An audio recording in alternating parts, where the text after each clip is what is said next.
Alors, je vous rappelle que l'objectif de ce webinaire est, dans le contexte de la sécheresse, de vous rappeler donc les règles applicables, de vous aider à décrypter l'arrêté préfectoral cadre sécheresse et plus spécifiquement de vous permettre de bien comprendre les mesures imposées selon les usages et les exemptions possibles face aux restrictions. Alors, vous avez sur votre écran le programme détaillé qui s'affiche et l'ensemble des points que nous allons aborder.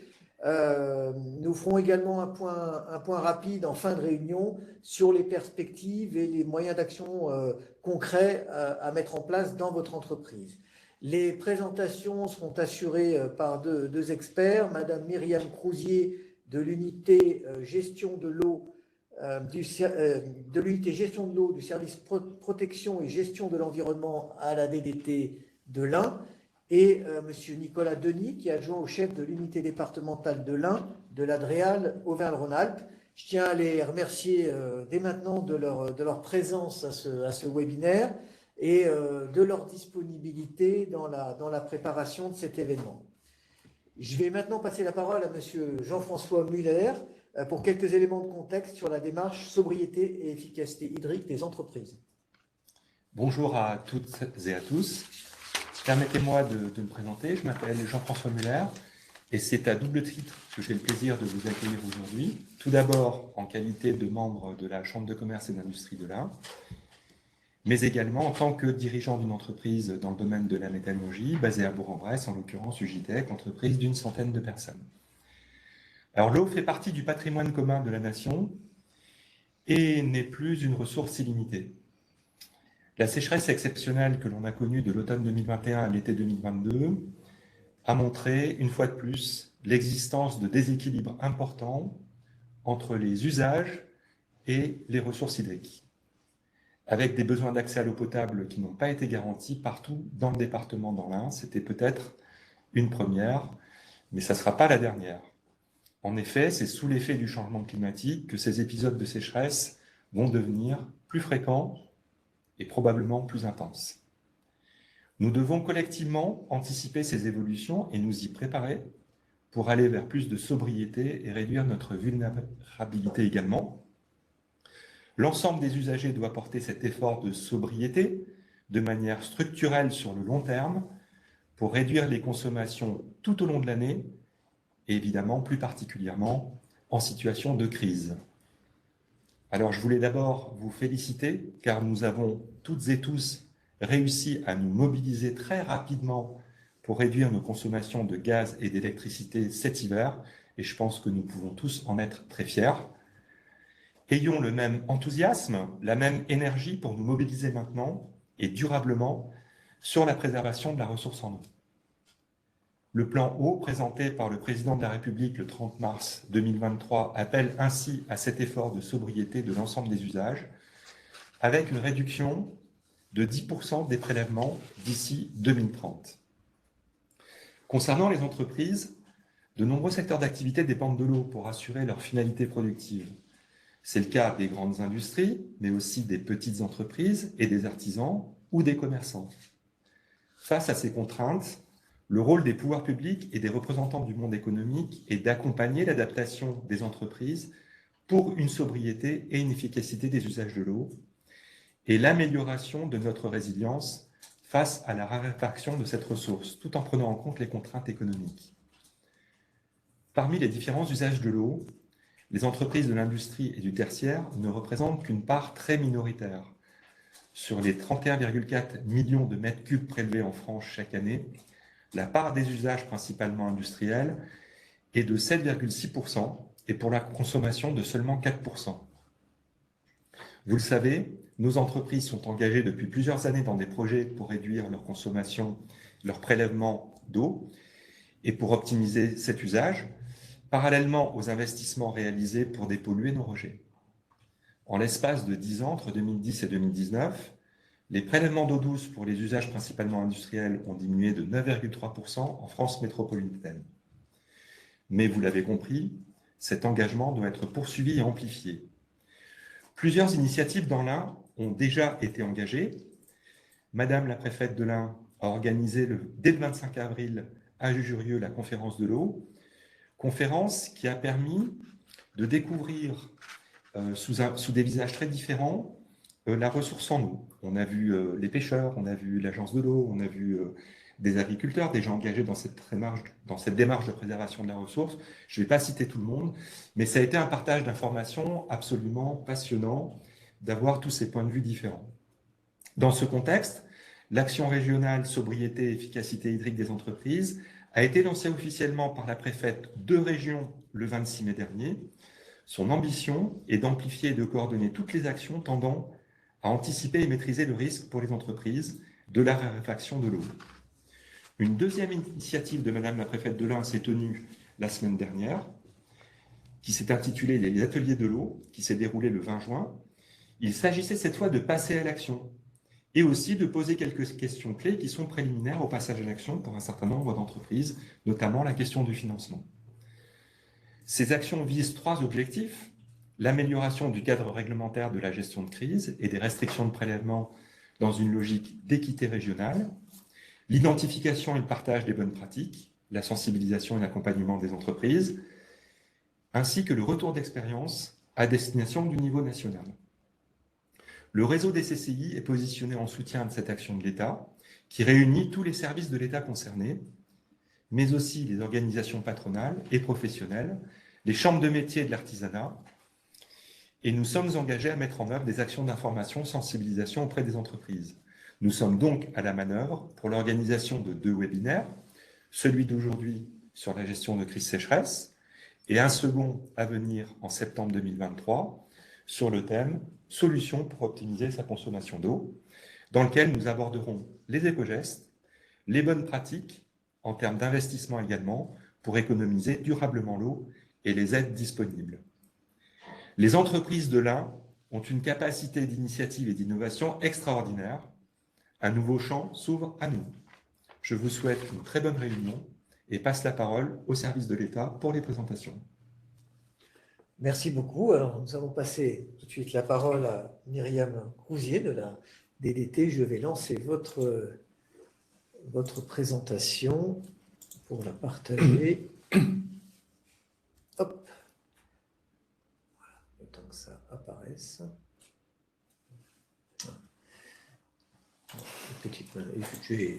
C'est parfait. Juste une petite erreur de manipulation. Ça y est. C'est parfait. Madame Crouzier, je vous laisse la parole. Bonjour à toutes et à tous. Donc, je suis Myriam Crouzier. Je travaille à la direction départementale des territoires de l'Ain, donc au service protection et gestion de l'environnement, comme l'a rappelé Monsieur Glézal. Et donc, j'ai en charge la gestion de l'eau et, entre autres, dans ces missions, la gestion de la sécheresse dans le département. Donc, je vais vous expliquer rapidement comment est gérée la sécheresse dans le département, en commençant par replacer la gestion de la sécheresse dans le cadre juridique du dispositif. Donc, la gestion de la sécheresse, c'est prévu par le Code de l'environnement. Donc, le Code de l'environnement prévoit que le préfet peut prendre des mesures de restriction des usages de l'eau en cas de période de sécheresse. Donc, au niveau national, pour essayer d'harmoniser les dispositions sur le territoire, on dispose d'un guide de mise en œuvre des mesures de restriction des usages de l'eau en période de sécheresse. Ce guide est paru en juin 2021. Il a été modifié cette année suite au retour d'expérience de la sécheresse 2022 qui avait été très importante. Donc, ce guide reprend essentiellement les mesures de restriction qu'on peut mettre en œuvre dans les départements. Donc, c'est les mesures minimales qu'on peut mettre en œuvre. On est à minima obligé de mettre en œuvre ces mesures et après, elles peuvent être renforcées.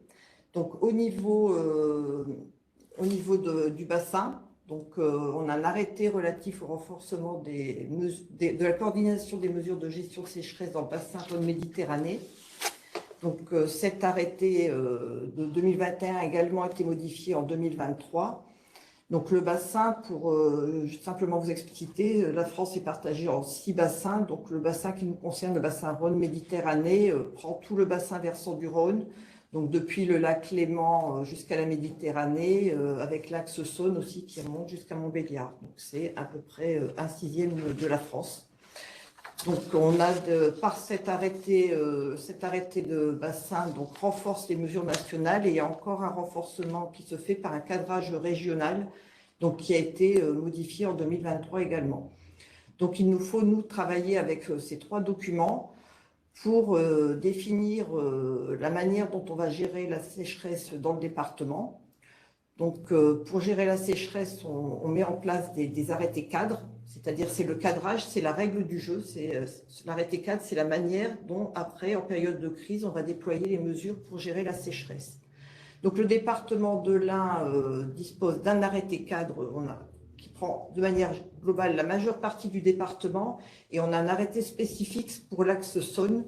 Parce que l'axe Saône, donc, pour avoir un cours d'eau, se gère de l'amont à l'aval et pour avoir une gestion coordonnée, les 6 départements des Vosges jusqu'au Rhône donc, sont coordonnés pour prendre des mesures qui sont en lien les uns avec les autres. Donc, on a un arrêté cadre spécifique sur l'axe Saône. Donc, effectivement, dans le département, on peut avoir 2 types de mesures de gestion de la sécheresse, celles qui prennent en compte la majeure partie du département et celles qui concernent l'axe Saône. Donc, l'arrêté cadre, il définit les périmètres. Donc, sur le département, on a des périmètres, ce n'est pas le cas sur l'ensemble, sur tous les départements, mais dans l'Ain, on a un périmètre pour les eaux superficielles et un périmètre pour les eaux souterraines. Donc, on a sur le périmètre des eaux superficielles, on a ce qu'on appelle des zones d'alerte. Donc, on a 5 zones d'alerte pour les eaux superficielles. Une zone d'alerte rivière du Haut-Rhône, rivière du Bugey, rivière de Bresse et rivière de Dombes. Et en lien avec l'arrêté 4 de l'axe Saône, la zone d'alerte Saône-Aval. Donc, au niveau des eaux souterraines, l'ensemble du département n'est pas couvert par des zones d'alerte parce qu'on a toute cette partie qui est en blanc, qui ne fait pas l'objet de nappes d'eau souterraines conséquentes. C'est-à-dire que sur la Bresse, on a très peu de ressources en eau souterraine et après, sur le Bugey, on a ce qu'on appelle des ressources karstiques, c'est-à-dire des zones, l'eau circule dans le calcaire, mais ce n'est pas une nappe qui peut être exploitée de manière homogène avec des impacts d'un prélèvement sur l'autre. C'est pour ça qu'on n'a pas mis de zone d'alerte eau souterraine sur le Bugey. Donc sur les eaux souterraines, on a une zone d'alerte sur le Pays de Gex, sur la basse vallée de l'Ain, sur la Dombe Nord, Dombe Sertine Nord, avec le couloir de Sertine, qui est un aquifère particulier, mais qui est en lien avec la nappe des cailloutis de la Dombe, sur la Dombe Sud, et on retrouve l'axe Saône-Aval. Donc, cet arrêté cadre, sur chacune des zones, on a des points de référence, des référentiels, c'est-à-dire que ce sont des points de mesure qui nous servent à définir les conditions de sécheresse. Donc, sur l'ensemble des zones d'alerte, on a 3 ou 4 points de mesure, donc, qui sont sur les eaux superficielles des points de suivi des débits des cours d'eau, et pour les eaux souterraines, des piézomètres avec des niveaux de nappe qui sont suivis. Donc, l'ensemble de ces points de mesure nous permettent de définir l'état de sécheresse de la zone d'alerte. On a l'arrêté cadre définit également les niveaux de gravité de la sécheresse. Donc, ça, c'est homogène sur toute la France. On a 4 niveaux de gravité de sécheresse. On a un niveau de vigilance. Donc, c'est l'appel à la population de faire attention à sa consommation d'eau parce qu'on risque d'entrer dans une période de sécheresse. Et ensuite, on a 3 niveaux de gestion avec des restrictions, l'alerte renforcée et la crise, sachant que la crise, c'est le niveau optimum. C'est à partir du moment où on a des problèmes de sécurité publique, de salubrité publique et aussi des problèmes sur la ressource en eau potable. Un dernier point qui est géré dans l'arrêté cadre, c'est la manière dont on gère la sécheresse dans le département, c'est-à-dire l'organe départemental qui gère la sécheresse. Donc, c'est le comité départemental ressources en eau. Donc, c'est un comité qui est piloté, présidé par la préfète, et donc qui regroupe 3 collèges, les services de l'État, les usagers et les collectivités. Donc, ce CDRE se réunit de différentes manières. Donc, il y a un comité plénier et un comité restreint. Donc, le comité de plénier gère plutôt le suivi structurel de la ressource en eau, c'est-à-dire la manière dont on peut faire des économies d'eau, et fait aussi un point, pour ce qui nous concerne pour la sécheresse, 2 fois par an. En fin d'étiage, on fait un bilan de la gestion de la sécheresse sur la période estivale, et puis en fin d'hiver, un bilan de la recharge hivernale. Donc ça, c'est un comité qui regroupe à peu près 70 personnes. Et pour le travail au jour le jour du suivi conjoncturel de la sécheresse, quand on passe en crise sécheresse, on a un comité restreint, donc un comité limité regroupé autour de 10 à 15 personnes, donc un comité restreint qui est dédié à la gestion conjoncturelle de la sécheresse, qui regroupe encore l'ensemble des 3 corps, services de l'État, usagers, collectivités, à peu près dans la même proportion que le comité plénier. Et donc, c'est ce comité qui se réunit en période de sécheresse. On a eu la première réunion du comité restreint il y a une quinzaine de jours. On va avoir la deuxième réunion ce jeudi. Donc, c'est vraiment le comité opérationnel qui fait un état de la ressource en eau pour proposer à Madame la préfète éventuellement des mesures un renforcement des mesures de gestion qui sont en place, ou éventuellement un allègement si la situation s'améliore. Donc, je vais vous expliquer maintenant les bases sur lesquelles les propositions de placer certains secteurs de l'Ain en situation de sécheresse, la manière dont on travaille. Donc, ce sont les points qui sont examinés au comité départemental ressources en eau restreint.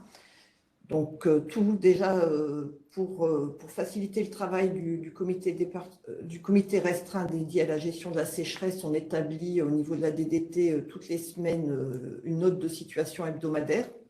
Donc, toutes les semaines, l'ensemble des membres du CDRE a à disposition un état de la ressource en eau sur le département. Donc, cette note, qui est le document d'analyse pour proposer des mesures de restriction ou d'assouplissement, donc comprend 4 grandes parties. Donc, on a les conditions et prévisions météorologiques. Donc là, avec l'appui de Météo France, on fait un état de la pluviométrie passée, la pluviométrie à venir, voilà, la comparaison aux moyennes, on fait un état également des températures qui peuvent être importantes, avoir un impact important notamment sur la qualité des cours d'eau, parce qu'au-delà de certaines températures, on peut avoir des mortalités piscicoles sur les cours d'eau. Au-delà de 24 degrés, les poissons ne peuvent plus survivre. On fait un état aussi d'un phénomène important, c'est l'état de sécheresse des sols. Donc, effectivement, on a la sécheresse météorologique, il ne pleut pas, mais on a aussi l'état on peut avoir des déficits pluviométriques, mais si on a régulièrement de la pluie, on a le sol qui est moins sec, et c'est très important, notamment pour tout ce qui est au niveau agricole, pour le pilotage de l'irrigation. Donc, on a des éléments de sécheresse du sol. Alors là, c'est un graphe qui présente l'état de sécheresse du sol pondéré sur tout le département, ce qui ne veut pas dire grand-chose, parce qu'on a un département très hétérogène. On a une partie plaine où on a une pluviométrie qui est bien plus rare que sur la partie montagne où on bénéficie d'orages. Donc, Météo France nous met à disposition des cartes aussi du département. Donc ça, c'est un des éléments. Ensuite, on a la situation des eaux souterraines, où là, on relève régulièrement les niveaux des piézomètres. Et puis aussi, on travaille en lien avec les collectivités qui sont en charge de la gestion d'eau potable pour identifier les problématiques eau potable qui peuvent apparaître. On a la situation des eaux superficielles. Donc là, on relève l'ensemble des débits des cours d'eau. Donc, on a des niveaux dans notre arrêté cadre qui définissent à partir de quel débit, comme pour les eaux souterraines, on a des niveaux de vigilance, d'alerte renforcée de crise. Et quand on passe sous ces niveaux, donc la zone d'alerte, on a des règles du jeu qui sont définies dans l'arrêté cadre qui nous disent à partir de quel moment une zone d'alerte passe de l'alerte à l'alerte renforcée à la crise. Donc, c'est l'intérêt de relever les débits. Pour établir la situation des eaux superficielles, on s'appuie également sur les acteurs de terrain, donc ce qu'on appelle les structures gémapiennes. C'est les structures donc ce sont des collectivités qui ont en charge la gestion de l'eau et des milieux aquatiques, également de la prévention des inondations. Donc ces structures qui sont réparties sur l'ensemble du département nous font état de la ressource, enfin de l'état des cours d'eau, essentiellement des eaux superficielles sur leur secteur. Et puis, on a aussi un élément important, bien spécifique au département de l'Ain, l'état de recharge, enfin, de remplissage des plans d'eau sur la Dombe, parce que sur la Dombe, vous n'êtes pas sans savoir qu'on a une activité piscicole importante et que des faibles niveaux des étangs peuvent entraîner des mortalités sur les étangs et sur la production piscicole. Donc, c'est un élément qu'on suit également. Et puis, un dernier point, on regarde la situation des départements limitrophes, notamment pour les eaux superficielles. Alors nous, on a un département où on est limité par l'axe Saône, le Rhône, donc mais sur le flanc nord et sur le flanc est, on peut avoir sur le flanc nord essentiellement, on peut avoir des cours d'eau qui prennent leur source dans le département de l'Ain et qui se terminent en Saône-et-Loire ou qui commencent dans le Jura et qui poursuivent dans l'Ain. Donc, on fait une coordination avec les départements limitrophes pour avoir une homogénéité des mesures de gestion que l'on met en place. Voilà. Donc, fort de ces éléments, on définit le niveau de gestion des zones d'alerte. Donc, actuellement, pour les eaux superficielles, donc, nous sommes en vigilance sur les rivières de Dombes et en alerte sur les rivières de Bresse et sur la Saône aval. Sur le Bugey et le Haut-Rhône qui ont bénéficié d'orages courant du mois de mai, pour l'instant, la situation reste correcte, même si les débits sont bas. Au niveau des eaux souterraines, la situation est un petit peu plus compliquée. On est en vigilance sur la plaine de l'Ain, mais en alerte renforcée sur les zones d'alerte Dombes-Sertines Nord et Dombes Sud. Donc depuis déjà très longtemps, en fait, sur le Dombes Sud, ça n'a même pas arrêté de l'hiver. On a un gros problème de recharge de la nappe du sud de la Dombe qui est en baisse depuis 2015 et qui ne se recharge pas. Donc on a des études qui sont en cours pour essayer d'identifier l'origine de cette baisse et aussi de trouver des solutions pour essayer de l'enrayer. Sur Dombes-Sertines Nord, c'est la suite de l'été de l'année dernière. On a un temps de retard d'au moins 6 mois sur la recharge de Dombes-Sertines Nord. La situation est moins inquiétante parce que quand on a des pluies conséquentes, on voit qu'elle arrive à se recharger. Et puis, on a la Saône aval qui est en alerte. Donc, voilà les mesures qui sont en vigueur depuis le 16 juin et qui peuvent être amenées à évoluer prochainement à la suite du CDRE restreint qui va avoir lieu jeudi prochain.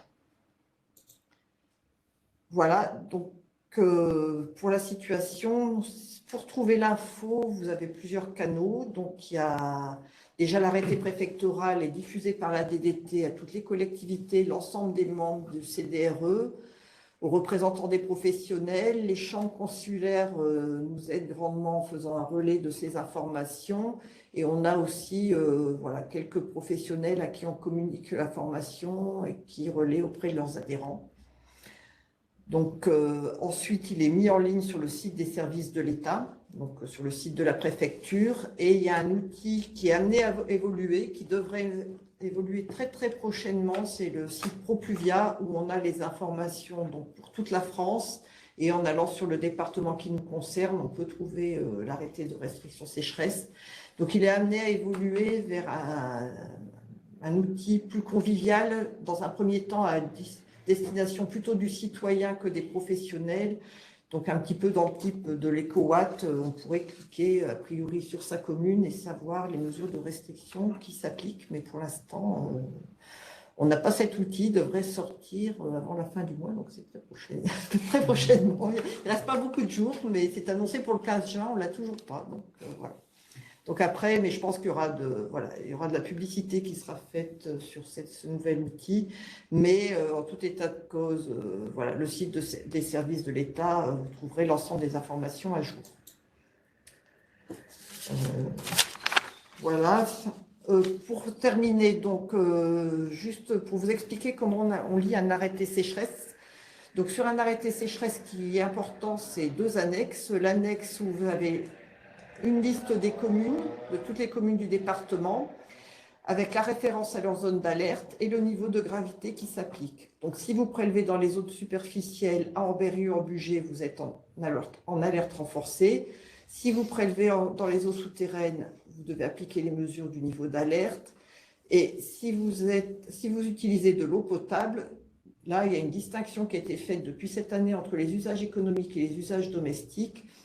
Donc, les usages économiques, en fait, présentent le même niveau de gravité que les eaux souterraines, parce que l'eau potable vient dans le département que des eaux souterraines. On n'a pas d'eau potable qui vient des eaux superficielles. Donc, voilà, on a fait ce choix pour que le niveau de gravité soit vraiment en lien avec l'origine de l'eau, alors que pour les usages domestiques, où là, c'est vraiment un effort citoyen de faire des efforts sur les économies d'eau, on prend le plus contraignant des niveaux d'alerte entre les eaux superficielles et les eaux souterraines.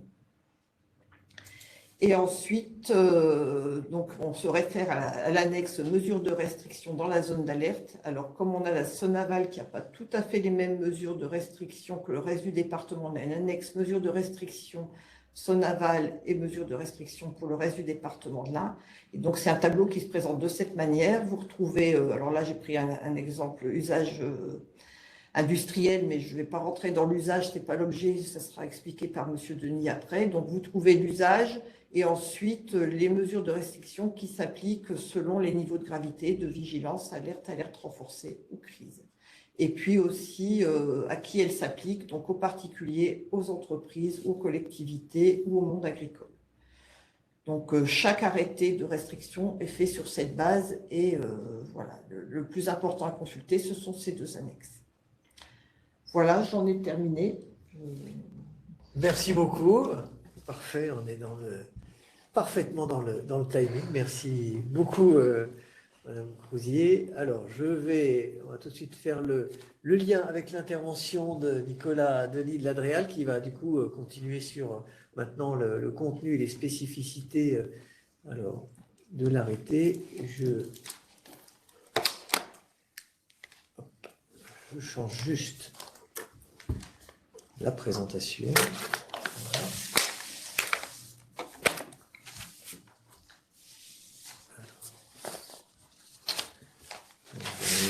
Avec le...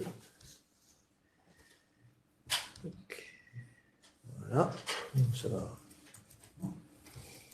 Voilà le temps de changer.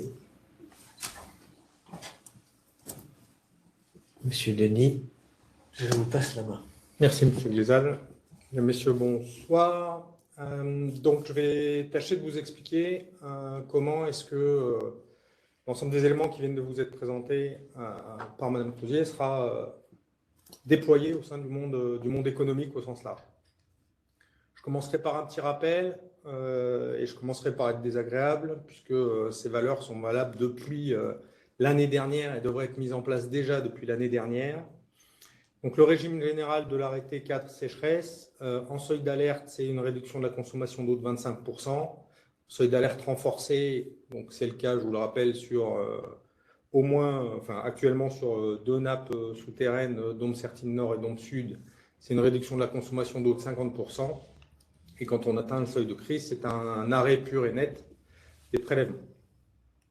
Le monde économique a cette énorme chance d'avoir un rôle stratégique et de fait de bénéficier non pas d'exemption, comme le mentionnait M. Glézal, mais plus d'adaptation, à condition de rentrer dans une des 3 cases que je vais vous détailler.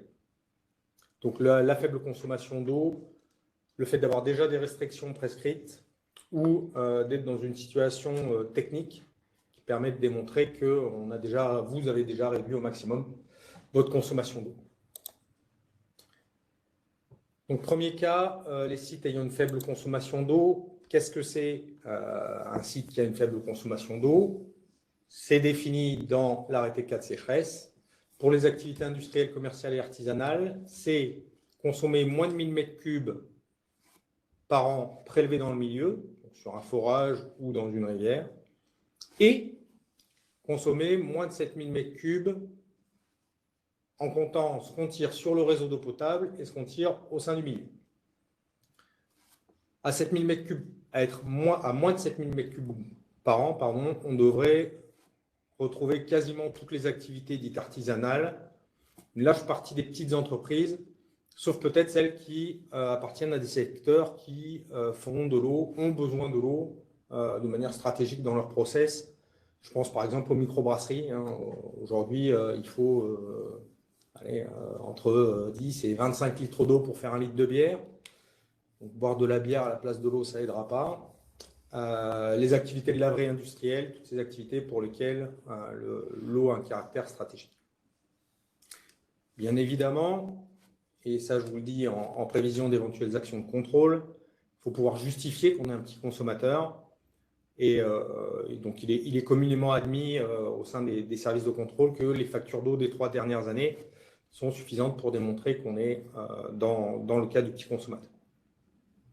Très bien, je suis petit consommateur. Est-ce que ça veut dire que je peux faire n'importe quoi? La réponse est tellement évidente. La réponse est non. Pour les petits consommateurs, il y a dans l'arrêté 4 sécheresse aussi des obligations réglementaires.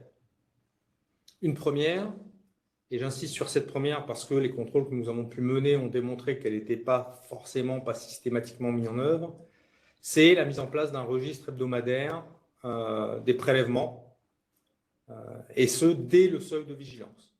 Et l'idée, c'est de pouvoir démontrer que je suis conscient du problème, j'ai pris en main le sujet et je suis capable de démontrer que je suis conscient qu'on est en période de sécheresse et je n'augmente pas, bien qu'étant petit consommateur, je n'augmente pas ma consommation semaine après semaine. Je continue à suivre ce paramètre-là dans le cadre de mon activité et il est maîtrisé. Donc ça, c'est dès le seuil de vigilance. Ensuite, il y a la mise en œuvre de dispositions au moins temporaires de réduction des prélèvements et une limitation au maximum de sa consommation d'eau en seuil d'alerte et en seuil d'alerte renforcé. On pourra avoir des opérations, si je parle de l'activité, je vais dire, à la personne, petite activité artisanat, on pourra être sur des mesures où je m'assure que mes employés ferment le robinet d'eau entre 2 activités, entre 2 actions. Je vais prendre un exemple un peu simpliste, vous m'en excuserez. Je suis coiffeur, et ben, je m'assure que au bac où je nettoie les cheveux de mes clients, et ben, le robinet est fermé au moment où je suis en train de passer le shampoing sur la tête de mon client. C'est très basique, mais chaque litre d'eau qui n'est pas pompé dans le milieu, c'est un litre d'eau qui reste disponible et c'est gagné. Et puis, là aussi, j'attire votre attention sur le report des opérations exceptionnelles qui peuvent être consommatrices d'eau et génératrices d'eau polluée. On va parler là des opérations de lavage à grande eau des ateliers, des vidanges de cuves pour nettoyage d'entretien ou des grosses opérations de maintenance. J'insiste sur ce point-là parce que généralement, ces opérations-là, vous les faites durant les congés d'été, quand la production n'est plus la priorité numéro 1 du moment. Et du coup, pas de bol, généralement, c'est aussi pendant ces périodes-là qu'on est en situation d'alerte ou d'alerte renforcée sécheresse. Donc, il va falloir apprendre à reporter ces opérations, à les programmer, à les anticiper.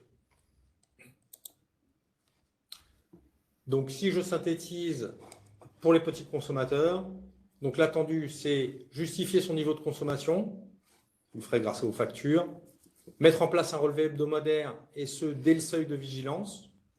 Donc, ça veut dire, bien évidemment, avoir au moins un compteur sur son installation. Vous verrez dans la suite de mon exposé qu'on va rapidement vous inviter à en mettre en place plusieurs pour pouvoir être pertinent sur la qualification de votre niveau de consommation et de qu'est-ce que je fais de l'eau que je prélève. Réduire temporairement les prélèvements d'eau, ça veut dire connaître ses postes de consommation et anticiper les mesures de restriction pour ne pas se retrouver pénalisé dans sa production. Et donc, comme je le disais, reporter les opérations exceptionnelles consommatrices d'eau. Bref, pour les petits consommateurs, y compris pour les petits consommateurs, les mesures de réduction s'anticipent, se préparent et méritent d'être suivies et contrôlées au moins à la semaine. Ça, c'était le premier cas, petit consommateur d'eau. Donc, moins de 1000 m3 sur le milieu et moins de 7000 m3 cumulés milieu réseau AEP. Deuxième cas des sites ayant des restrictions déjà prescrites par ailleurs. Alors ça, c'est plus simple. Ça veut dire que vous avez un arrêté préfectoral qui traite spécifiquement du sujet de la sécheresse.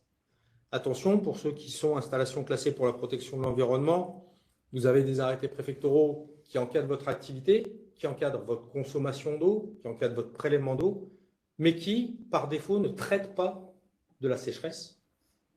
Donc, pour pouvoir bénéficier de cette adaptation-là, il faut que dans votre arrêté, vous ayez un chapitre spécifique sécheresse. Je vais même aller plus loin. Il faut que les prescriptions qui vous sont imposées ne soient pas cosmétiques, c'est-à-dire qu'elles amènent une vraie économie sur le prélèvement d'eau. Dans un monde idéal, votre arrêté devra traiter les 4 situations qu'on a mentionnées quand on mentionnait les seuils d'alerte: vigilance, alerte renforcée et crise. Si ce n'est pas le cas, vous vous exposez à avoir une interprétation au cours d'un contrôle différente de la part de l'inspection des installations classées, qui du coup vous dira: eh ben, mon pauvre monsieur, ma pauvre madame, ça ne marche pas, votre arrêté, il ne sert à rien en termes de prévention de la consommation d'eau, et donc vous êtes soumis au cadre général. Et là, d'un coup, alors que vous pensiez être tranquille, dans une situation de contrôle, on vous explique que vous êtes soumis à moins 25, moins 50 ou l'arrêt des prélèvements. Je vais maintenant vous parler des cas des sites devant démontrer que leurs besoins en eau étaient réduits au maximum, et donc rentrer dans la présentation de ce qu'on appelle le plan de sobriété hydrique, le PSH, puisque pour pouvoir bénéficier de cette adaptation, il vous faut réaliser un plan de sobriété hydrique au travers duquel vous allez démontrer que vous êtes au minimum technique et que vous avez optimisé la consommation en eau de votre outil de production. Pour vous guider dans la réalisation de ce PSH, il y a un exemplaire, une trame qui est mise à disposition au niveau régional par l'Adréal, donc sur le site internet de l'Adréal. Et sur la même page, il y a une foire aux questions qui vous permet d'éviter les premiers écueils ou de répondre aux questions qu'on a rencontrées le plus souvent lors de l'élaboration de ce PSH. Ce PSH est à tenir à la disposition de l'inspection des installations classées en cas de contrôle. Ça ne sert pas à grand-chose de lui adresser. Donc là, on va rentrer dans le domaine des installations classées pour la protection de l'environnement. Il y a 400 sites soumis à cette réglementation-là sur le département. Il y a 10 inspecteurs des installations classées. Bien évidemment, on ne va pas aller contrôler tous les PSH et vous faire un retour sur vos PSH systématiques. Il conviendra de le tenir à disposition lors d'un contrôle. Donc, qu'est-ce qu'il y a dans ce PSH? Quels sont les principes généraux qui ont guidé l'élaboration de ce document? D'abord, ce document il a vocation à être évolutif. C'est-à-dire qu'il doit évoluer en fonction des investissements que vous faites, en fonction des technologies mises en œuvre, en fonction des remplacements de parc machines, pour pouvoir être le plus pertinent possible et coller au plus près à votre situation à l'instant. Ce document, il a aussi vocation à être exhaustif. C'est en étant exhaustif dans ce document-là que vous arriverez à définir les points sur lesquels il est plus pertinent de travailler. C'est classique 80-20, c'est-à-dire qu'en bossant sur 20% de mes installations, je vais réussir à économiser 80% d'eau. Ça, vous pouvez le faire que si vous avez un panel de données exhaustif. Jusqu'à quelle année? Alors la trame qui est fournie, elle remonte jusqu'en 2003. Ça fait loin 2003, on en est conscient. L'idée, c'est que les données que vous avez dedans, elles soient pertinentes. Si évidemment vous avez complètement changé vos machines il y a 5 ans, eh ben, il faut repartir de cette période-là. La vocation, ce n'est pas d'avoir un historique jusqu'en 2003, c'est de vous donner l'opportunité de valoriser ce que vous avez fait depuis 2003, en fait. C'est de pouvoir dire, c'est de pouvoir récompenser les bons élèves, entre guillemets. C'est-à-dire qu'un industriel qui n'a pas attendu qu'on soit en situation de sécheresse et qui a déjà pris à son compte le sujet de l'eau, qui a déjà investi et qui a diminué de 50% ses consommations par rapport à 2015, il faut qu'on puisse valoriser ça, il faut que vous puissiez valoriser ça auprès des services de l'État qui sont en contrôle et que ce soit retenu pour déterminer si oui ou non vous êtes ce que je me permettrais de qualifier un bon élève. Donc le PSH, il est constitué de 3 onglets principaux. Donc c'est un fichier Excel. Hein. Il y a une partie diagnostic, une partie meilleure technique disponible, une partie positionnement par rapport aux meilleures techniques disponibles. Est-ce que ce que je fais, je le fais bien? Est-ce que l'eau que je consomme, c'est logique que j'en consomme autant pour l'activité que je fais? Et puis, une partie action de réduction qui se tourne sur le passé, qu'est-ce que j'ai déjà fait? Et surtout qui se tourne vers le futur sur qu'est-ce que je peux faire, qu'est-ce que je vais continuer à faire pour économiser l'eau au sein de mon outil économique. Je vais rentrer dans le détail sur chacun des 3 sans toutefois vous dérouler tous les onglets du PSH parce que sinon on est là jusqu'à demain matin et qu'on m'a donné 20 minutes. Donc l'idée sur le diagnostic, d'abord, bien évidemment, je renseigne qu'est-ce que je prélève, donc dans quel réseau, combien, et est-ce que j'ai diverses sources d'approvisionnement, qu'est-ce que je fais de cette eau, et quand je la rejette, où est-ce qu'elle va? Et à la fin du tableau, vous pouvez présenter ce qu'on a appelé la consommation nette. La consommation nette, c'est le prélèvement moins le rejet, si on se rejette dans un milieu qui est en lien hydraulique avec le milieu dans lequel on prélève.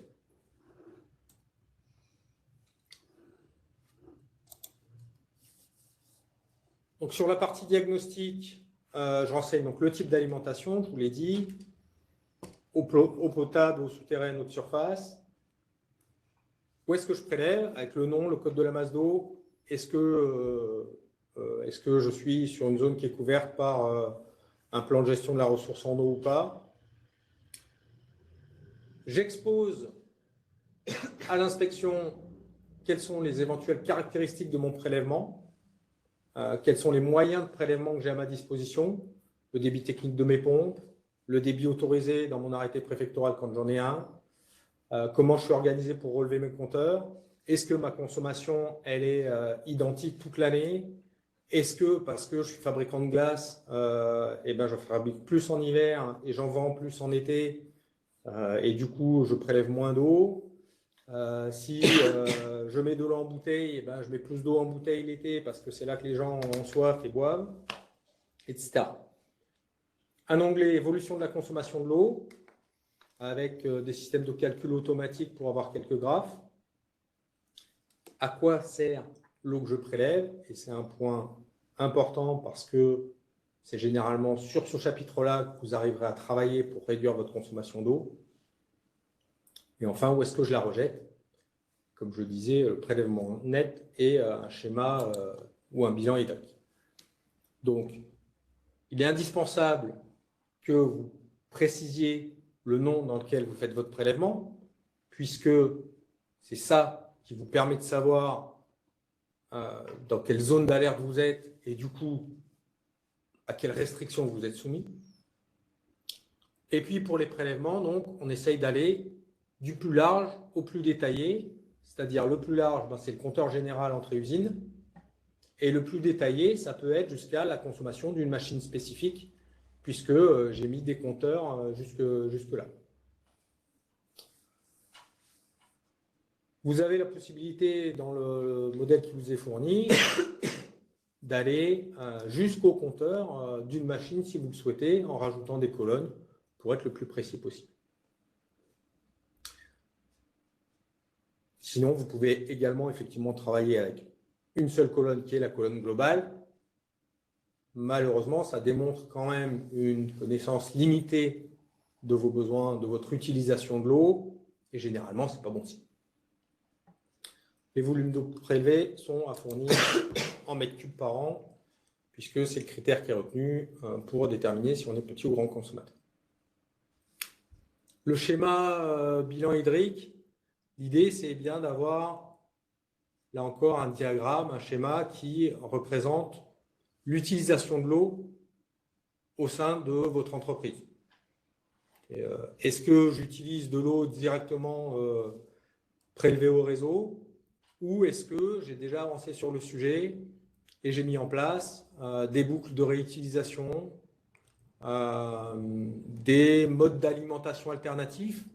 Je pense à l'usage des eaux pluviales qui sont éventuellement captées. Est-ce que l'eau propre que je peux être amené à utiliser quand je fais des tests hydrauliques d'un appareil, quand je fais des tests de mes réseaux incendie, j'ai déjà travaillé à leur réinjection dans mon réseau ou dans la cuve pour pouvoir ne pas les rejeter bêtement au milieu et les réutiliser. Les données attendues à minima, c'est bien sûr les flux entrants et sortants. Si possible, par type d'eau, et avec sur ce schéma bilan hydrique une représentation des différents compteurs et des différents flux. Ça, c'était la partie diagnostic. Cette partie diagnostic, son objectif, c'est de vous permettre de savoir pourquoi vous prélevez l'eau, où est-ce que vous envoyez cette eau et comment vous l'utilisez. Une fois que vous savez ça, vous êtes en capacité de faire ce qu'on a appelé le positionnement par rapport à l'état de l'art ou aux meilleures techniques disponibles pour les consommations d'eau quand elles existent. Je me penche tout de suite sur les meilleures techniques disponibles. Donc, on est dans un cas particulier. On est sur des sites particuliers qu'on appelle IED. C'est des sites sur lesquels il y a des documents qu'on appelle les BREF, les Best References, qui sont des documents européens qui disent pour tel type d'activité, au niveau européen, on sait qu'il y a des machines qui permettent de descendre à tel niveau de consommation d'eau. C'est vraiment une niche, hein, ça représente peu d'établissements sur le département, donc je ne m'étendrai pas dessus. Mais ces documents-là, ils ont deux gros avantages. Un, ils vous donnent des valeurs de consommation spécifiques, des mètres cubes par degré d'eau gagnée sur les installations de refroidissement, des mètres cubes par superficie par superficie traitée dans les installations de traitement de surface. Donc c'est quelque chose de très intéressant. Et surtout, bien qu'il ne s'applique réglementairement qu'à certaines grosses entreprises, les valeurs qui sont dedans, elles sont pertinentes et elles sont applicables à tous. Elles donnent une idée de l'objectif à atteindre pour être aux meilleures techniques disponibles. Pour les autres qui ne sont pas IED, l'état de l'art, c'est être capable de déterminer ce que nous on appellera un flux spécifique, c'est-à-dire une consommation par unité de production. Alors, le plus facile, c'est le chiffre d'affaires, et à minima, on attend de vous que vous remplissiez celui-là. C'est le plus facile, mais ce n'est pas forcément le plus pertinent. L'idéal, c'est que vous arriviez à descendre à les carriers sur leurs installations de traitement de cailloux. Ils sont capables de vous donner une quantité d'eau traitée par mètre cube de cailloux lavé. Les fabricants de béton sont capables de vous donner une quantité de litres d'eau utilisée pour fabriquer un mètre cube de béton. Et ces valeurs-là, elles sont connues, elles sont partagées par le monde, par la branche professionnelle, et du coup, elles permettent à l'exploitant de se dire « je suis bon, je suis très bon, je suis dans la fourchette moyenne », ou alors « je consomme plus que mon petit concurrent ou que mon collègue ». C'est pas normal. Est-ce que c'est mon installation qui déconne? Est-ce que c'est mon employé qui déconne parce qu'il oublie de fermer le robinet? Est-ce que c'est parce que j'offre à mes clients la possibilité de laver à grandes eaux les toupies quand ils débarquent sur mon site que j'ai un compteur qui explose? peut y avoir plein de solutions. Elles ont surtout vocation à être des marqueurs de performance de vos installations et à vous permettre de vous positionner par rapport à une moyenne et à savoir si, sur ce sujet-là, sur cette installation-là, sur cette machine-là, il y a une marge de progrès à faire ou pas. Vous remarquerez que, bien que je n'ai pas participé au webinaire sur l'énergie, on ne doit pas être loin du discours qui vous a été tenu sur l'énergie et sur l'optimisation énergétique de vos outils de production. Et puis, sur le positionnement par rapport à l'état de l'art, il convient aussi de préciser ce qui a été fait sur chaque poste. Préciser si, et encore je dis si, je suis gentil, je devrais plutôt dire quand, de quand datent les dernières actions de détection de fuite.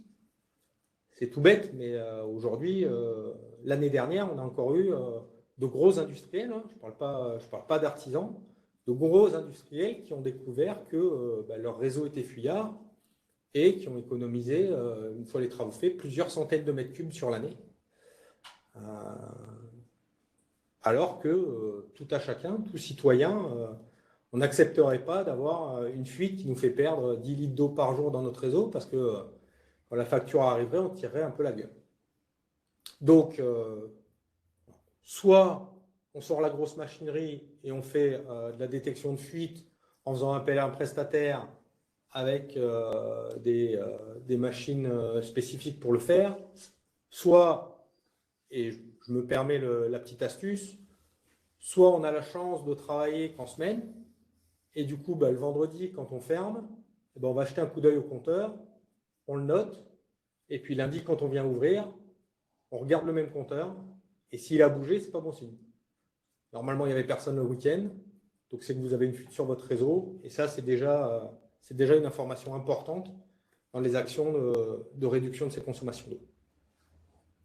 Et puis après, donc sur la consommation d'eau, c'est ce que je disais tout à l'heure, on essaye de descendre jusqu'à la machine, enfin le plus bas possible, à une échelle pertinente, pour se réinterroger sur sa consommation, son niveau de consommation d'eau, et est-ce que c'est pertinent, est-ce que c'est normal que cette machine-là consomme autant d'eau. Je vous rappelle que la consommation d'eau sur certaines machines, ça fait partie aussi des données techniques qui vous sont fournies par celui qui vous a vendu la machine. Donc ça peut aussi être des informations techniques intéressantes à recouper. Le troisième onglet de ce PSH, c'est les actions de réduction et de prélèvement déjà engagés. Donc ce qu'on attend là aussi, l'idée c'est je l'ai déjà dit, c'est de valoriser ce que vous avez déjà fait. Donc lister les actions déjà réalisées. Si vous prétendez à une adaptation sans avoir fait d'action de réduction, ça va être compliqué. Et puis, n'hésitez pas à lister, je vous l'ai dit, le passé, mais aussi surtout le présent et le futur, ce que vous avez à l'étude ou ce que vous avez en projet. Ça permettra aux organismes de contrôle de constater que vous êtes dans une démarche proactive et que vous avez pris le sujet à bras-le-corps. Voilà un petit exemple de type d'action, soit réalisée, soit prospective. Donc sur le site qui était là, en 2016, il y a une sensibilisation du personnel sur les bonnes pratiques, les éco-gestes. Il y a une séparation des réseaux en 2018, le remplacement de tours aéro en 2020. Et là, on a vu que c'est des actions passées, on a chiffré les consommations d'eau. Donc là, dans notre exemple, il y a 8% de consommation d'eau en moins pour un investissement de 30 000 €. Et du coup, un ratio de consommation qui a été revu à la baisse. Et puis, sur 2024, une étude technico-économique avec un objectif de 10% d'économie d'eau pour encore venir faire baisser ce ratio. Et puis ensuite, donc ça, c'est ce qui a déjà été fait, c'est les actions de réduction structurelles. Et puis après, il y a le conjoncturel. Je suis rentré en situation de sécheresse. Qu'est-ce que je peux encore faire pour encore réduire ma consommation d'eau? Donc là, on va arriver à des choses un peu plus poussées sur le report d'opérations de contrôle, par exemple. On va dire, pendant ces périodes-là, j'arrête de faire de la surqualité sur le contrôle de mes installations d'incendie et mes groupes motopompes. J'arrête de faire de la surqualité et de les faire tourner toutes les semaines. Je les fais une fois tous les 15 jours, une fois tous les mois. Je me rapproche de mon prestat qui me confirme que ça reste pertinent pour garantir l'efficacité du système. Et puis, j'économise ça. Et puis, on peut pousser jusqu'à carrément la modification du process, des choix de production différents, certaines gammes de produits que je décide de plus faire parce que ce sont les plus consommatrices d'eau, ou repenser son calendrier de production en transférant ces gammes-là sur des périodes moins sous pression hydrique dans l'année pour garder sur l'été des périodes plus complexes. Vous trouverez dans ce document-là quelques aides aussi dans les onglets qui sont fournis, donc les codes des masses d'eau, les zones d'arrêté de cas de sécheresse et les zones qui sont régies par des PSGRE. Je vous l'ai déjà dit, je réitère, il y a une foire aux questions qui est également disponible sur l'internet de la DREL.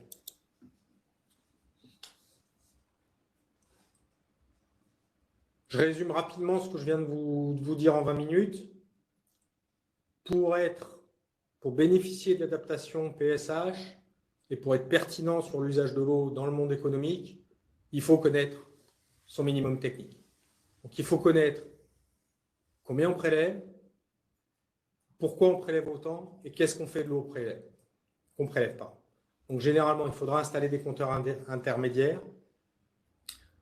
Et puis, il faudra questionner le niveau de consommation de chaque poste pour les optimiser, voire même, et là je pousse encore plus loin, questionner le type d'eau qui est utilisée au sein de ces postes. Est-ce qu'on a besoin d'utiliser de l'eau potable, de l'eau de qualité sanitaire sur l'ensemble des activités que nous avons? Est-ce que j'ai besoin pour laver mes sols d'une eau de qualité potable? Est-ce que j'ai besoin pour laver mes outils de production d'une eau que normalement je bois?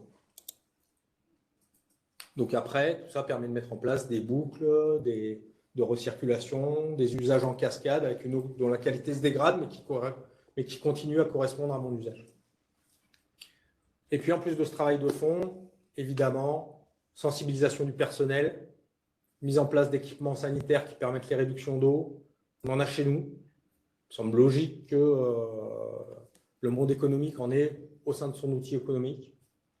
Et puis, pour aller encore plus loin, la récupération et la réutilisation des eaux de pluie et des eaux non conventionnelles. J'ai dit, je le redis rapidement, le report des opérations ponctuelles fortement consommatrices d'eau.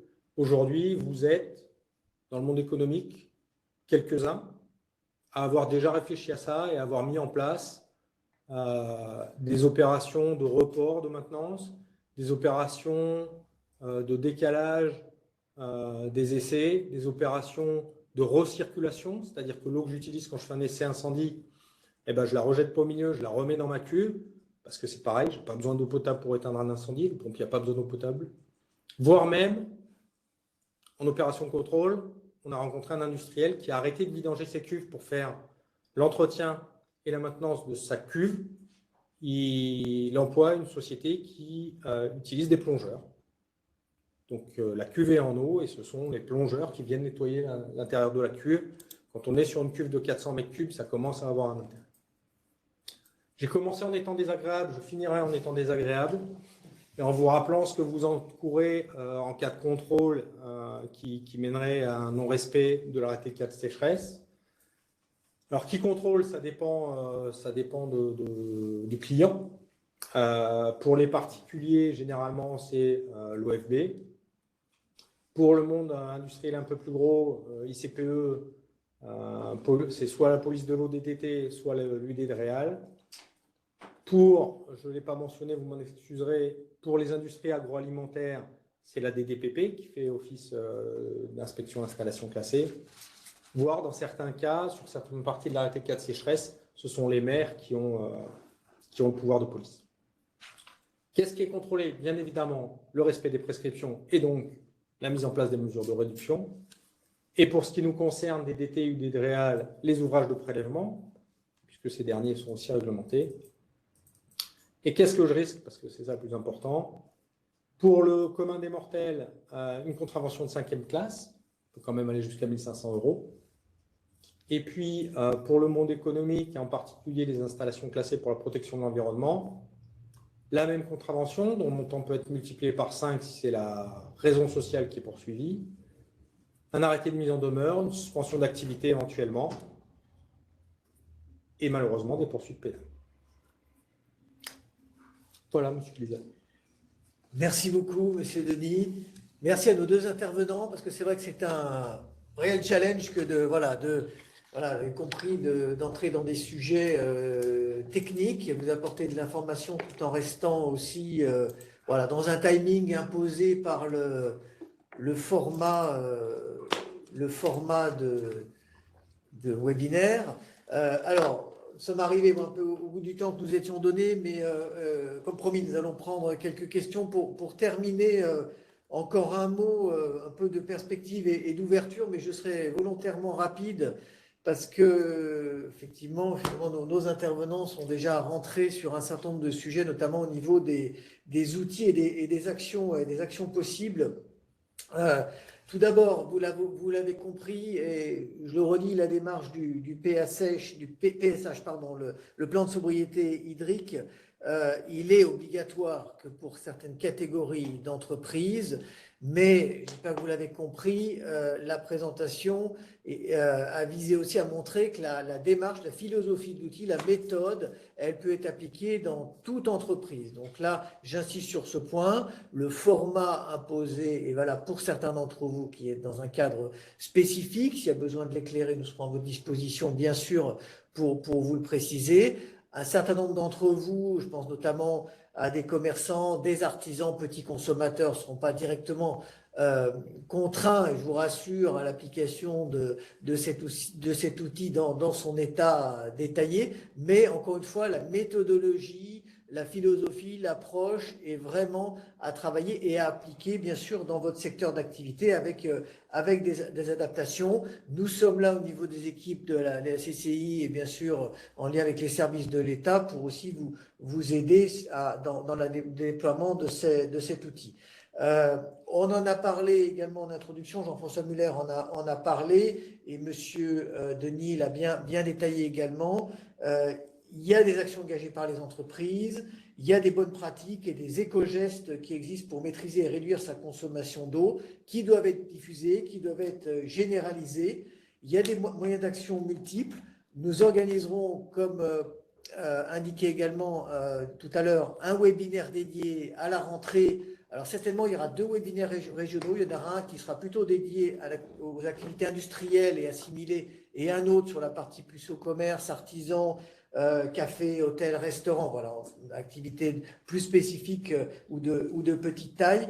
Il y aura un webinaire dédié, mais pour pas rappeler, encore une fois, M. Denis est rentré bien dans le détail, vous avez sous les yeux quelques pistes à travailler. La première, c'est un peu un leitmotiv à la CCI, on parlait tout à l'heure de l'énergie, c'est connaître pour améliorer. D'abord savoir ce que vous consommez, donc mettre en place des compteurs, des sous-compteurs aux différents postes de consommation pour réaliser des cartographies, des consommations globales, spécifiques, par machine, par atelier, faire des bilans hydrauliques, de façon effectivement à identifier les meilleures solutions de réduction de la consommation d'eau.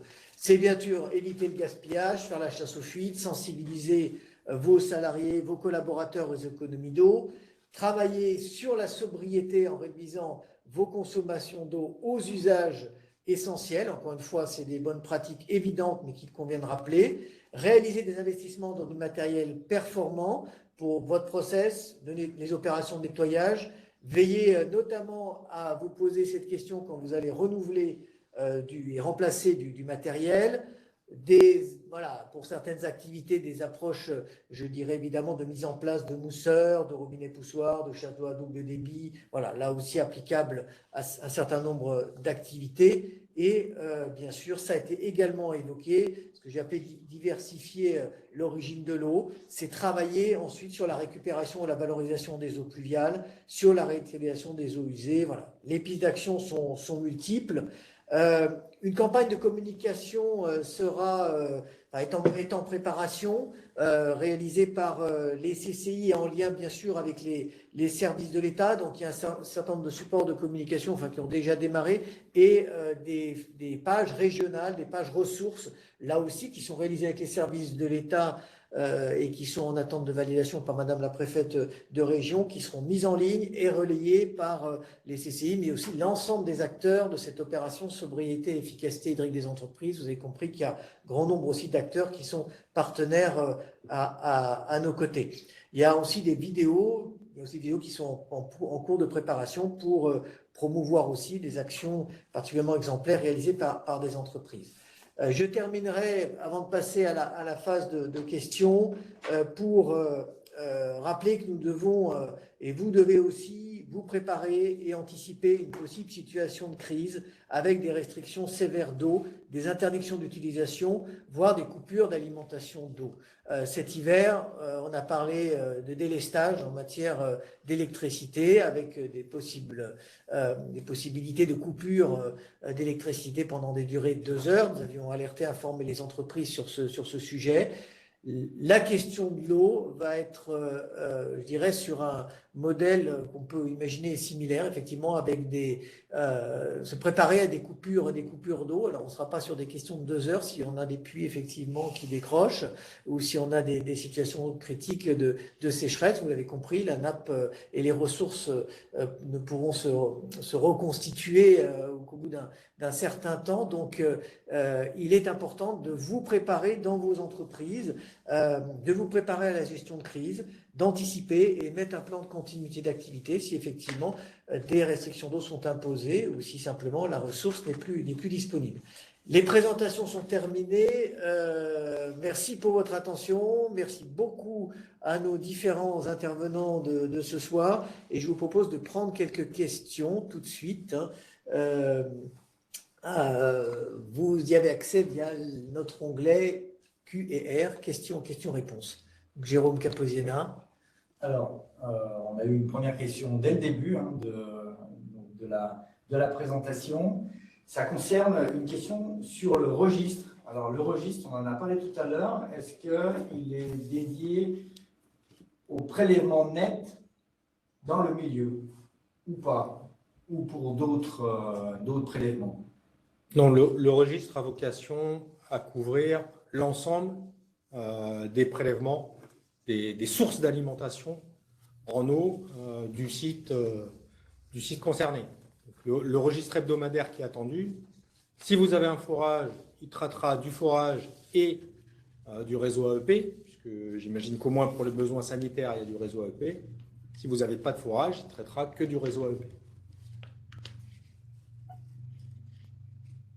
Concernant le fichier de diagnostic, où est-ce qu'on peut le trouver, ce fichier? Alors, la trame du PSH est disponible sur le site internet de la DREAL Auvergne-Rhône-Alpes.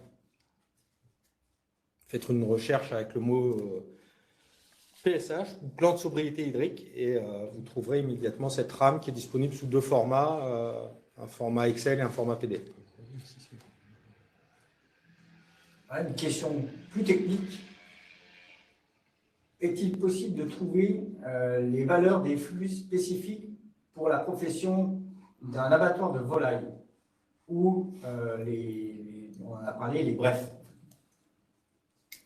Alors, vous m'en excuserez, du coup, ce n'est pas mon domaine de compétence. Il faudrait vous rapprocher de ma collègue de la DDPP pour avoir l'info.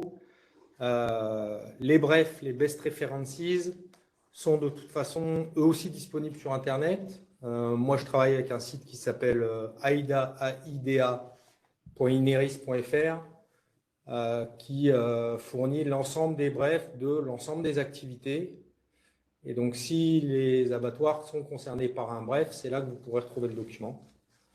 Je vous conseille d'aller voir les documents, plutôt les conclusions du bref, parce que sinon, vous allez vous lancer dans un document de 600 pages et vous allez vous y perdre. Donc, allez voir plutôt les conclusions du bref.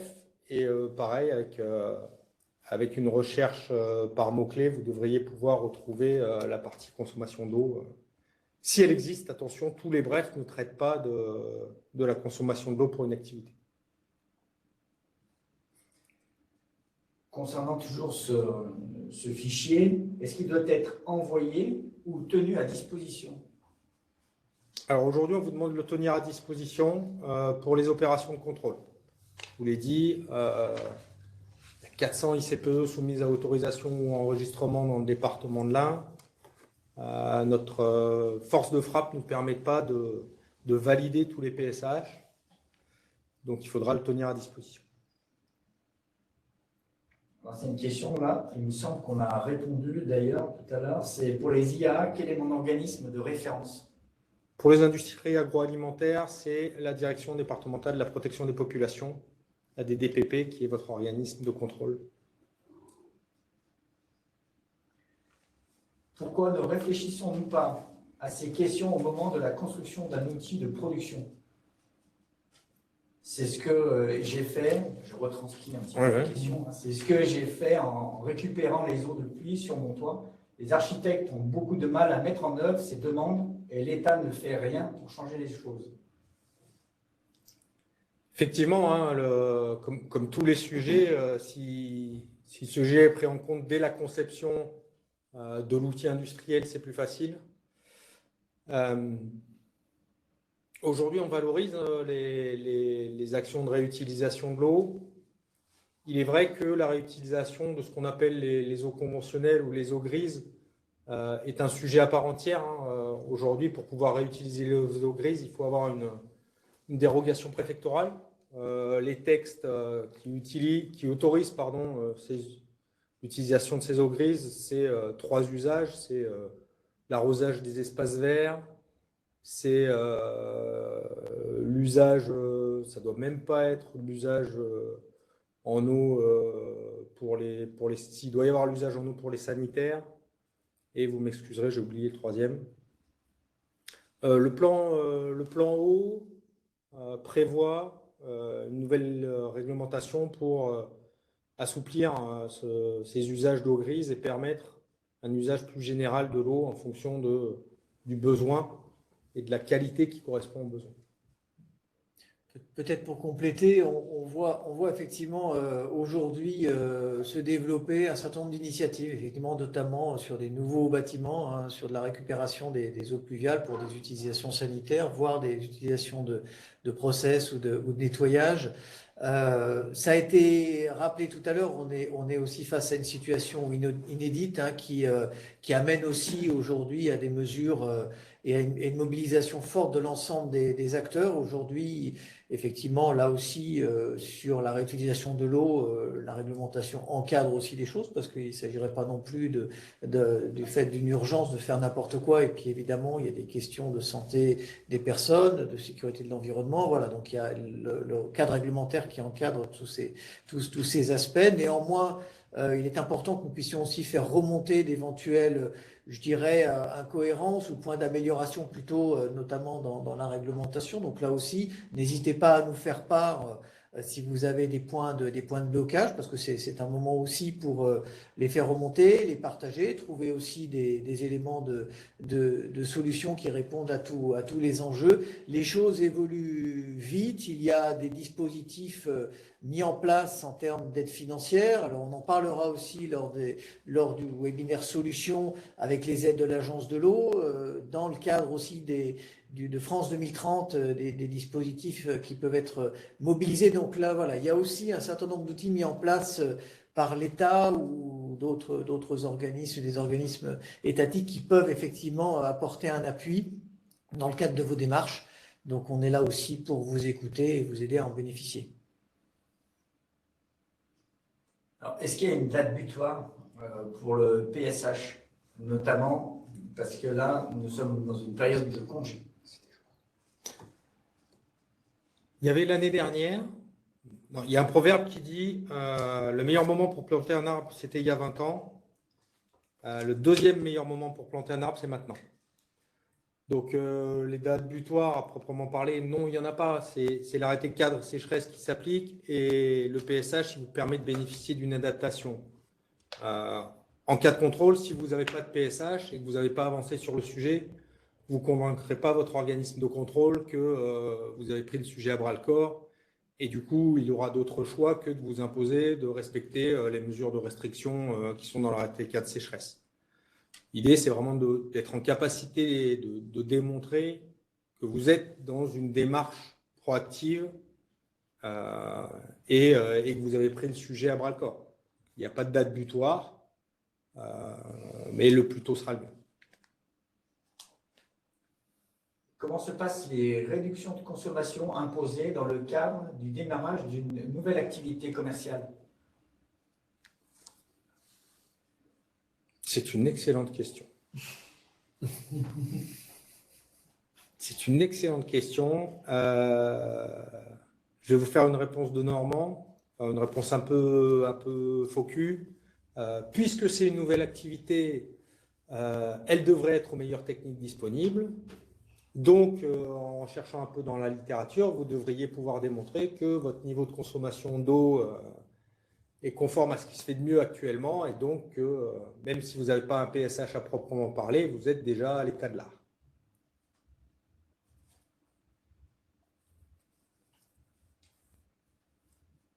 Je suis une ICPE.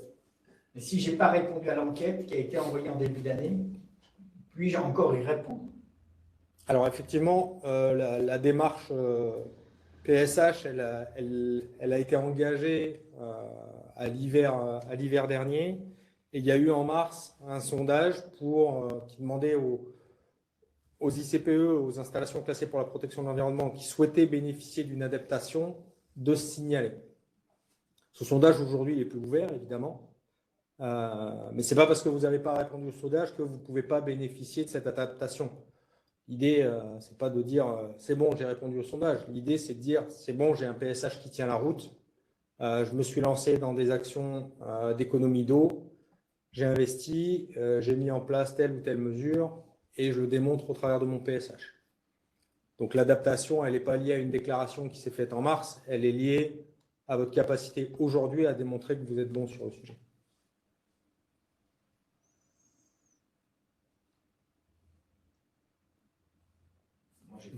Pas d'autres questions. Non. Mais écoutez, je pense qu'on a voilà, il est 18h22. Est-ce que l'un ou l'une d'entre vous avait un complément? Encore une fois, le webinaire d'aujourd'hui a pour objectif d'apporter une information à la fois rapide, synthétique. Tout n'a pas pu être traité. Je crois que l'ensemble des acteurs autour et des interlocuteurs autour de la table, nous sommes à votre disposition pour vous conseiller, renseigner. Alors, vous conseillez bien sûr pour les services de l'État avec la casquette, et ça t'a bien précisé aussi, de contrôle. Mais vous avez la possibilité d'avoir une multiplicité d'interlocuteurs. N'hésitez pas à nous contacter pour des éléments d'éclairage complémentaires. On donne rendez-vous donc très, très vite à travers les outils de communication, à travers le webinaire de la rentrée, mais d'ici là déjà à travers nos différentes communications sur le sujet. Je remercie encore une fois l'ensemble de nos intervenants, Jean-François Muller, encore une fois membre chef d'entreprise et membre de la CCI, engagé bénévolement au sein de la Chambre, Myriam Crousier de la DDT et Nicolas Denis de l'Adréal. Merci, et Jérôme Caposiena, bien sûr, un conseiller au sein de la CCI qui a fait un travail ce soir, qui nous a appuyé sur la réalisation technique de ce webinaire.